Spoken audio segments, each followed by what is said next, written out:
নমস্কার, দেখছেন কলকাতা টিভি। আপনাদের সঙ্গে রয়েছি আমি ঋষিকেশ। শুরু করছি সংবাদ সারাদিন। শুরুতেই যে খবরের দিকে নজর রাখবো, নতুন সিইও বাছাইয়ে 3 আইএএস এর নাম কমিশনের কাছে পাঠালো রাজ্য।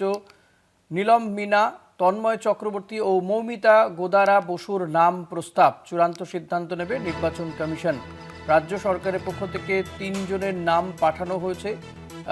নতুন সিইও বাছাইয়ের ক্ষেত্রে রাজ্য 3 জনের নাম পাঠিয়েছে। নীলম মিনা, তন্ময় চক্রবর্তী ও মৌমিতা গোদারা বসুর নাম প্রস্তাব করেছে রাজ্য বলে জানা যাচ্ছে। 3 আইএএস এর নাম প্রস্তাব করা হয়েছে।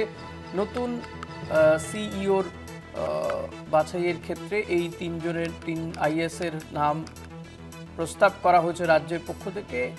চূড়ান্ত সিদ্ধান্ত অবশ্য নেবে এক্ষেত্রে নির্বাচন কমিশন। আমরা জানি যে মুখ্য নির্বাচনী আধিকারিক যিনি ছিলেন ভোটের সময়, সেই মনোজ আগরওয়াল, তিনি মুখ্য সচিব হয়ে গিয়েছেন।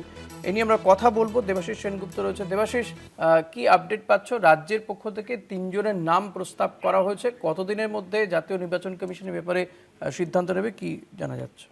দেখো, এখনো পর্যন্ত যা খবর পাওয়া যাচ্ছে রাজ্য সরকার সূত্রে, রাজ্যের পরবর্তী মুখ্য নির্বাচনী আধিকারিক অর্থাৎ সিও হিসেবে পদে 3 জন আইএস অফিসারের নাম ইতিমধ্যে নির্বাচন করে নির্বাচন কমিশনের কাছে পাঠানো হয়েছে রাজ্য সরকার।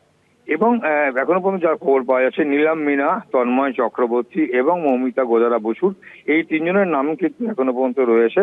এবং এই 3 জনকেই কিন্তু 3 জনের নাম তারা রাজ্য সরকারের পক্ষ দিয়ে দিয়েছে। এবং এই 3 জনের নাম প্রস্তাব হয়েছে এবং এমনটাই কিন্তু প্রশাসনিক সূত্রে জানা গিয়েছে। রাজ্যের বর্তমান মুখ্য নির্বাচনী আধিকারিক মনোজ কুমার আগরওয়াল রাজ্যের মুখ্য সচিব হিসেবে নিযুক্ত হয়েছেন। ফলে আইন অনুযায়ী তিনি আর মুখ্য নির্বাচনী আধিকারিক পদে থাকতে পারেন না। আর সেই কারণেই পরবর্তী সিও বেছে নিতে রাজ্যের তরফে সম্ভাব্য আধিকারিকদের এই তালিকা কমিশনের কাছে পাঠানো হয়েছে। সূত্রের খবর, 3 জনই অভিজ্ঞ এবং নির্বাচন পরিচালনার প্রশাসনিক কাজে দক্ষ বলে তাদের নাম বিবেচনায় আনা হয়েছে।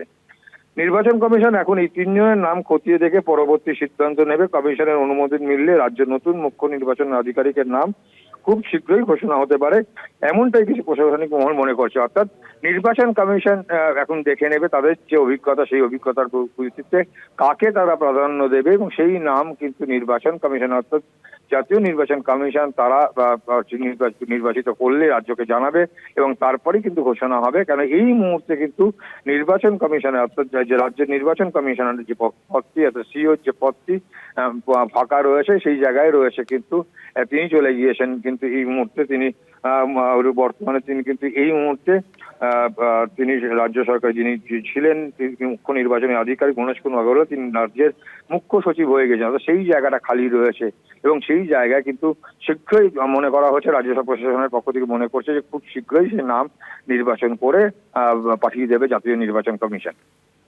ধন্যবাদ দেবাশিস। কথা বলছিলাম প্রতিনিধি দেবাশিস সেনগুপ্তর সঙ্গে।